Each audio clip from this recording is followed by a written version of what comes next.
A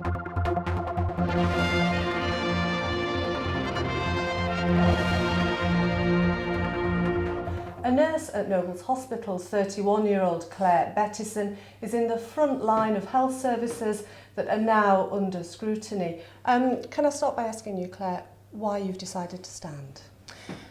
I've been interested in politics for most of my life, well, certainly my adult life, and followed closely the politics on the Isle of Man. And working within the health service, I've also obviously seen some of the issues that I feel we are facing.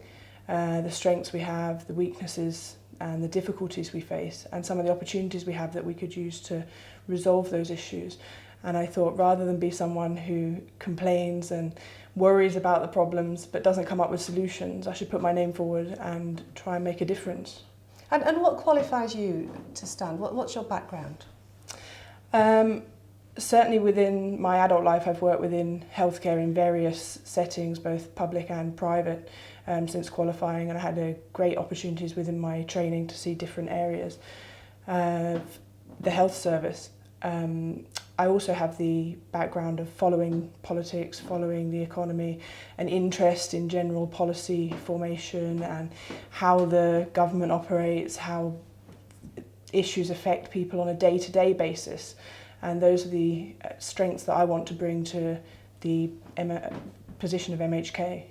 Now, what do you believe are the constituency issues for East Douglas?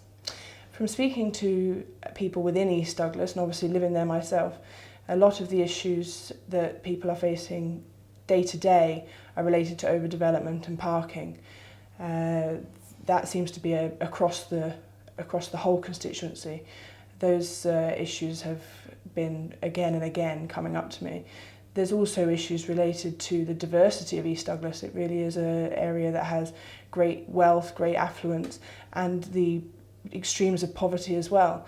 And we can't make a policy that will just fit for everyone. We have to look at all those sectors of society and make sure we address issues that relate to everyone. Certainly the parking is a timely issue, isn't it? Legislative Council have just scuppered plans for politicians to pay to park. That affects your area, doesn't it? Yeah, there's been upset over various policies with unused land that's being given as opportunities just for people within government to pay to park, whereas the general public are perceiving that they're not getting those same opportunities. And when we're doing new developments, the strategic plan does allow for a good parking policy within that they want a set number of vehicle spaces per new building. But I think we actually need to go further than that. I think we need to not only address the issue of the parking for the new developments, I think we actually need to be providing additional parking for the developments that are already there. These houses were designed when there was no cars, vehicles weren't parked. A lot of people are saying they would happily give up some of the space within their actual property boundaries, and I think we have to make provision to reduce the provide planning waivers and perhaps even subsidies for people who are willing to do those make those changes to their properties where it doesn't affect parking that's already in situ. So parking's an issue. What else are people talking about?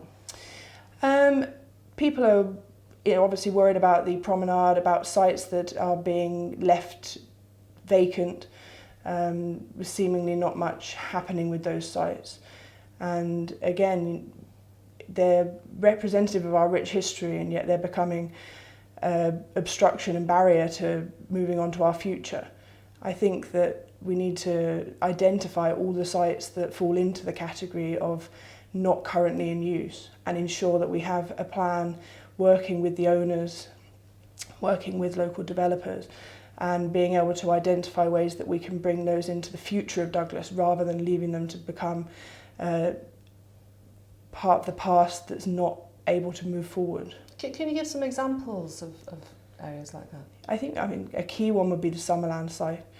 I think people see that every day. It's a tragedy that we're reminded of, and I think we've had great movement in terms of the anniversary garden that they created.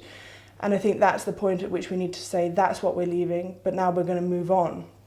and we're actually going to look at a future for that site that is viable, both for the person that we would look to develop it and for the local people to benefit from. An idea I believe that we should look further into is something to do with a activity resource centre in the lines of some of the ones where the children go away in year 9, they go off for a week's residential. They have a facility on the Isle of Wight that's one of the biggest facilities of that type. Very popular because it's an opportunity to go on holiday for kids from the mainland. And I think if we were to look at developing something like that, we've got the water across the road, we could work with other companies who provide similar facilities, actually have a residential area. Not only would it boost tourism, but it would actually make a positive future for a site that's sitting just as a memory of something that was a tragedy within the past of the island. Okay, in terms of national issues, what are your concerns? Obviously, health is a big concern, but before you get onto health, you've got to look at an economy, and you've got to make sure you've got a strong economy that is budgeting appropriately to be able to facilitate the provision of the services you want to.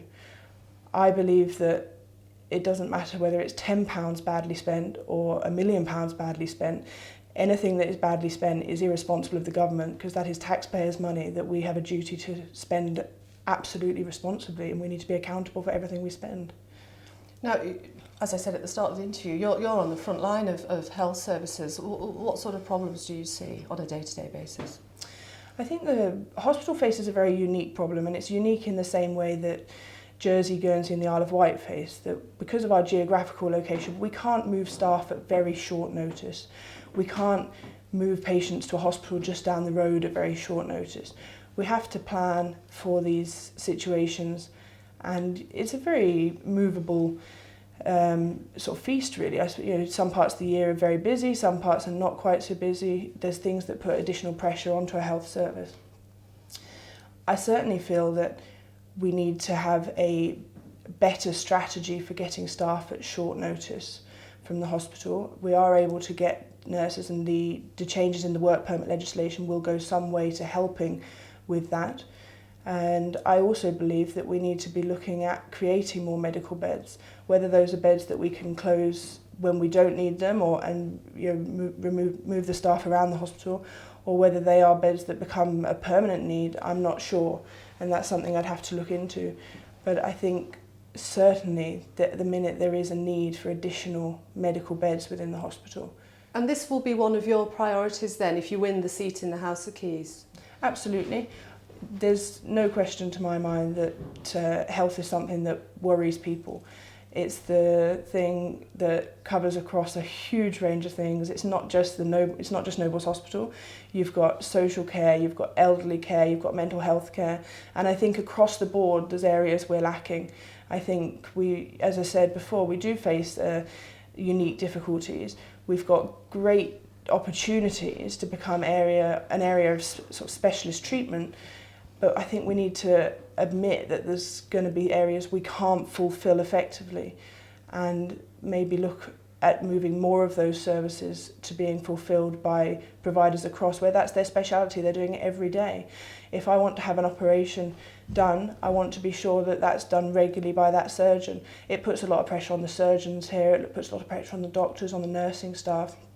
When you come up with a condition that you're not familiar with, to have to be able to treat those patients, it's not fair on the staff, it's not fair on the patients, and I think we have to acknowledge when that's happening and make provision for that.